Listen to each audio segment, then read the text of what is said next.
Baik para hadirin rahmatillah subhanahu wa ta'ala. Kita lanjutkan.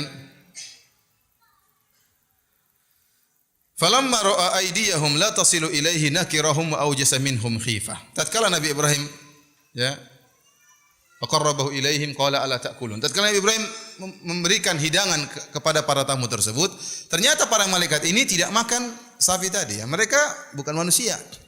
Tubuh manusia, jelmaan dalam bentuk manusia, adalah laki-laki yang tampan, tapi mereka bukan manusia. Sehingga mereka tidak makan sapi yang dihidangkan oleh Nabi Ibrahim alaihissalam. Tatkala Nabi Ibrahim melihat tangan-tangan mereka tidak menyentuh makanan yang dihidangkan, nakirahum, maka Nabi Ibrahim merasa aneh. Wa aujasa minhum khifah, dia pun ketakutan. Ada apa ini? Siapa mereka ini? Nabi Ibrahim berkata, "Ala ta'kulun?" Kenapa kalian tidak makan? Timbul ketakutan dalam hati Nabi Ibrahim. Ini aneh. Tamu-tamu datang, manusia-manusia dihidangkan makanan, kok tidak dimakan? Tatkala para malaikat melihat Nabi Ibrahim ketakutan, maka mereka menjelaskan hakikat mereka. Qalu la takhaf, inna ursilna ila qaumi Lut. Jangan takut wahai Ibrahim, sungguhnya kami diutus oleh Allah untuk memberi adab kepada kaum Nabi Lut. Wa imra'atuhu qa'imatun fadhahikat. Tatkala itu istri Nabi Ibrahim yaitu Sarah berdiri, disebutkan Sarah juga ikut membantu Nabi Ibrahim dalam menjamu tamu-tamu tersebut. Dan tatkala Nabi Ibrahim ketakutan, tentu istrinya lebih takut lagi, ya tidak? Ya. Ya, kalau laki-laki saya, Nabi Ibrahim saja takut, apalagi Sarah. Ya. Maka tatkala para malaikat menjelaskan bahwasanya mereka diutus untuk mengadab kaum Nabi Lut, maka hilanglah rasa takut dari istri Nabi Ibrahim yaitu Sarah. Fadhahikat, maka dia pun tertawa. Alhamdulillah, senang karena tidak ada apa-apa. Fabasyarnaha bi Ishaq wa min wara'i Ishaq Yaqub. Kata Allah Subhanahu wa taala, fabasyarnaha, maka kami pun memberi kabar gembira kepada Sarah bahwasanya dia akan punya anak namanya Ishaq. Wa min wara'i Ishaq Yaqub, dan setelah itu Ishaq punya anak lagi namanya Yaqub. Dan ini dijadikan dalil oleh Ibnu Katsir rahimahullah membantah pendapat sebagian salaf yang berpendapat bahwasanya sebagaimana pendapatnya Ahlul Kitab bahwasanya az-zabih, anak yang hendak disembelih oleh Nabi Ibrahim alaihissalam adalah Ishak, bukan Ismail. Orang-orang Yahudi dan Nasrani mereka meyakini bahwasanya putra yang hendak disembelih oleh Nabi Ibrahim bukanlah Ismail tapi siapa? Ishak, karena mereka bangga. Mereka keturunan dari anak yang hendak disembelih, yang rela berkorban demi menjalankan perintah Allah Subhanahu wa taala. Jadi mereka mengatakan anak tersebut adalah Ishak. Dan ini juga pendapat sebagian salaf.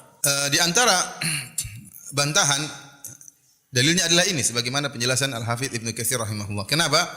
Karena sebelum lahirnya Ishak, kita tahu Ishak anaknya Sarah. Adapun Ismail anaknya siapa? Anaknya Hajar, sebagaimana pernah kita jelaskan pada pertemuan-pertemuan yang lalu ya. Sarah lah yang kemudian kasihan sama Ibrahim karena sudah puluhan tahun tidak punya anak, maka Sarah menghadiahkan pembantunya untuk dinikahi oleh suaminya. Siapa tahu punya anak, kasihan sama suaminya. Tatkala suaminya menikah berpoligami atas usulan istrinya, ya, ternyata keluar anak. Tatkala keluar anak, Sarah apa? Cemburu. Demikianlah para wanita. Terkadang dia mengusulkan suaminya suruh poligami, begitu suaminya poligami dia stres. Wajar, itu apa? Wajar. Sarah yang kita tahu seorang wanita yang mulia, istri Nabi Ibrahim ya, dididik oleh suami yang sangat mulia Khalilur Rahman, pun cemburu kepada Hajar. Dan Nabi Ibrahim tidak ngamuk-ngamuk sama Sarah. Paham? Nabi Ibrahim ngamuk-ngamuk sama Sarah enggak? Enggak, ini wajar perempuan cemburu sama perempuan yang lain. Para hadirin rahmatillah subhanahu wa taala ya. Di antara dalil yang menunjukkan bahwasanya az-zabih yang disembelih, yang mau disembelih adalah Ismail adalah ayat ini, karena sebelum lahirnya Ishak, setelah lahirnya Ismail, sebelum lahirnya Ishak, para malaikat datang dan Allah mengatakan fabasyarnaha bi Ishaq wa mi wara Ishaq Yaqub. Kami berikan kabar gembira kepada Sarah bahwasanya dia punya anak namanya Ishak dan Ishak akan punya anak namanya Yaqub. Berarti Ishak ini akan punya anak. Namanya siapa? Yaqub. Nah, kalau seandainya ternyata yang ditugaskan oleh Allah untuk disembelih oleh Nabi Ibrahim ternyata Ishak, maka tugas tersebut tidak ada nilainya. Misalnya setelah Ishak lahir, kemudian Allah mengatakan, wahai Ibrahim, sembelihlah Ishak. Kata Ibrahim alaihissalam, tidak jadi masalah. Saya akan tahu Ishak akan hidup dan akan punya anak ya Allah. Tidak jadi masalah. Jadi tidak ada tantangan di situ, tidak ada ujian. Paham? Karena Nabi Ibrahim sudah dikabarkan sebelumnya Ishak ini bakalan hidup dan bakalan nikah dan bakalan punya anak namanya siapa? Yakub. Kalau gitu buat apa disuruh sembelih? Dan kabar Allah tidak mungkin bertentangan. Berbeda dengan Ismail. Tatkala yang disuruh sembelih Ismail, ya, maka inilah tantangan bagi Nabi Ibrahim alaihissalam. Taib. Kita lanjutkan. Qalat ya wailata, a'alidu wa ana ajuzu wa hadha ba'li syaikha. Tatkala diberi kabar gembira, maka istrinya heran. Sarah, dia mengatakan, ya, aduhai, apakah saya bisa punya anak sementara saya sudah sangat tua dan suami saya juga sudah sangat tua. Inna hadza la syai'un ajib. Ini adalah perkara yang sangat menakjubkan. Maka kata para malaikat, qalu ata'jabina min amrillah. Apa kalian heran dengan perkara Allah? Rahmatullahi wa barakatuhu alaikum ahlal bait. Sungguhnya rahmat Allah dan keberkahan Allah turun kepada kalian wahai keluarga Ibrahim. Innahu Hamidum Majid. Sungguhnya Allah Maha terpuji dan Maha agung, ya. Ini bukannya Sarah ya meragukan kekuasaan Allah, tidak, dia heran aja.